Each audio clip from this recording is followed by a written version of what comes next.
IT job కోసం try చేస్తున్నారా? Coding tutor లో ట్రైనింగ్ తో పాటు stipend and 100% job guarantee.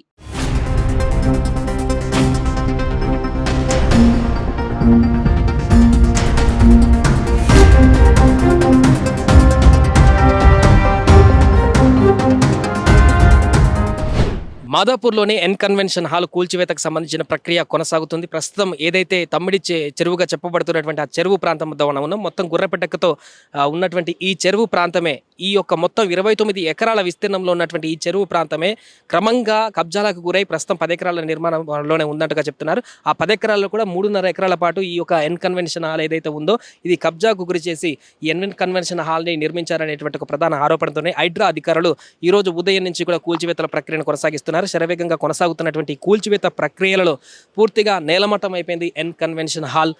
2 Telugu రాష్ట్రాల్లో అందరికీ తెలిసినటువంటి అంశమే ఎన్ కన్వెన్షన్ హాల్ అంటే. చాలా అనేక ఈవెంట్స్ ఇక్కడ జరుగుతుంటాయి, చాలా మీటింగ్స్ అన్ని కూడా ఇక్కడ జరుగుతుంటాయి, పెద్ద పెద్ద మీటింగ్స్. అలాంటి ఎన్ కన్వెన్షన్ హాల్ ఈరోజు కన్వెన్షన్ హాల్ అనేది నేలమట్టం అయిపోవడం జరిగింది. ఉదయం నుంచి కూడా హైడ్రా అధికారులు నలువైపులా కూడా జేసీబీలను దిగ్బంధం చేశారు. పోలీసులను పెట్టి ఎవరిని కూడా లోపలికి రానివ్వకుండా ఈ యొక్క నిర్మాణాలను కూల్చివేసేటువంటి ప్రక్రియకు పూనుకున్నారు.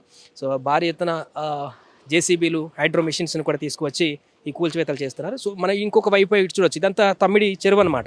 ఈ చెరువు ఒకప్పుడు చాలా పెద్దగా ఉండేది. ఈ చెరువు హైటెక్ సిటీ అటువైపు మనకు కనిపిస్తుంది, హైటెక్ కమాన్, అది చార్మినార్ టైప్లో ఉన్నటువంటి హైటెక్ కమాన్ అది.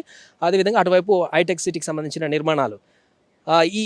ఈ యొక్క చెరువు అనేది ఇటు శిల్పారామం, ఇటు హైటెక్ సిటీ, ఇటువైపు పూర్తిగా ఈ సిటీకి సెంటర్గా ఉన్నటువంటి పాయింట్గా చెప్పవచ్చు. ఇలాంటి భారీ చెరువు అనేది క్రమక్రమంగా అక్రమాలకు అంటే పూర్తిగా కబ్జాలకు గురవుతూ అక్రమ నిర్మాణాలకు గురవుతూ క్రమక్రమంగా తగ్గిపోవడం కారణంగా ఈ చెరువు అనేది పూర్తిగా తన అసలు స్వరూపాన్ని కోల్పోయింది. తద్వారా ఇలాంటి చెరువులు ఇంకా హైదరాబాద్లో చాలాగా ఇలానే అక్రమాలకు గురై ఒరిజినాలిటీ స్వరూపాన్ని కోల్పోవడంతో వర్షాకాలంలో పడ్డటువంటి నీరు స్టోరేజీకి అయ్యేటువంటి అవకాశం లేక కాలనీలకు వస్తున్నటువంటి పరిస్థితి. ఆ నేపథ్యంలోనే తాజాగా అక్రమ నిర్మాణాలకు సంబంధించి చెరువు పరివాహక ప్రాంతాలను చెరువును కబ్జా చేసి నిర్మించినటువంటి కట్టడాలను కూల్చివేసేటువంటి ప్రక్రియలో భాగంగా హైడ్రా ఈరోజు ఒక కీలక ముందడుగు వేసిందని చెప్పొచ్చు. ఎందుకంటే చిన్న వ్యక్తుల నిర్మాణాలకు సంబంధించి వెళ్ళి కూల్చివేత కూడా చేయలేదు. నేరుగా సినిమా హీరో, వ్యాపారవేత్త అక్కినేని నాగార్జున ఏదైతే ఫేమస్గా చెప్పబడుతున్నటువంటి ఎన్ కన్వెన్షన్ హాల్ మాదాపూర్ సెంట్రల్గా, సిటీ సెంట్రల్గా ఉన్నటువంటి మిడ్ పాయింట్గా ఉన్నటువంటి ఎన్ కన్వెన్షన్ హాల్ అనేటి దాన్నే పూర్తిగా కూల్చివేసేటువంటి పరిస్థితి. కోట్లల్లో ఉన్నటువంటి యొక్క ఆస్తికి సంబంధించిన కూల్చివేతల ప్రక్రియ కొనసాగిస్తున్నారు. ఆల్మోస్ట్ మీకు జూమ్లో చూడొచ్చు, ఈ గోడ ఏదైతే ఈ చెరువుకు మధ్యలో ఒక గోడ నిర్మించి ఈ పరివాహక ప్రాంతంగా వారు ఒక బార్డర్ పెట్టుకున్నారో అక్కడి నుంచి అటువైపు మొత్తం 3.5 ఎకరాల వరకు కూడా ఈ యొక్క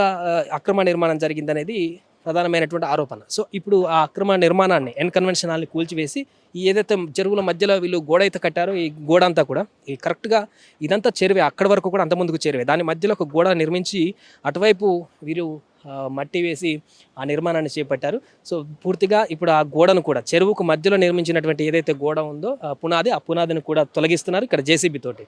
సో పూర్తిగా ఈ తొలగించి ఈ చెరువును మరలా పునరుద్ధరించేటువంటి ప్రక్రియకు కొద్ది రోజుల్లోనే బీజం పడనుంది. ఈ ఇప్పుడు కూల్చినటువంటి ఎన్ కన్వెన్షన్ హాల్ మనకు కనిపిస్తుంది కదా, మొత్తం కుప్పకూలిపోయింది, మొత్తం బిల్డింగ్ అంతా కూడా కుప్పకూలిపోయింది.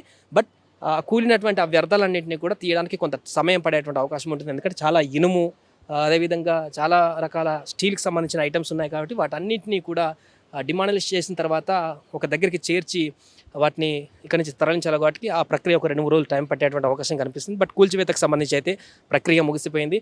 ఉదయమే చేరుకున్నటువంటి అధికారులు స్వల్ప వ్యవధిలోనే, గంటల వ్యవధిలోనే భారీ మిషన్స్ తోటి ఈ యొక్క కూల్చివేత ప్రక్రియను ముగించారు. దీంతో హైదరాబాదులో అక్రమ నిర్మాణాలకు సంబంధించి మూసీ నది పరివాహక ప్రాంతమే కానీ, చెరువులు కానీ కబ్జాలకు గురిచేసి నిర్మించినటువంటి ఏ నిర్మాణదారుడికైనా ఒక కంక్లూజన్ ప్రభుత్వం నుంచి స్ట్రేట్గా హైడ్రా అధికారులు ఇచ్చినట్టుగా కనపడుతుంది.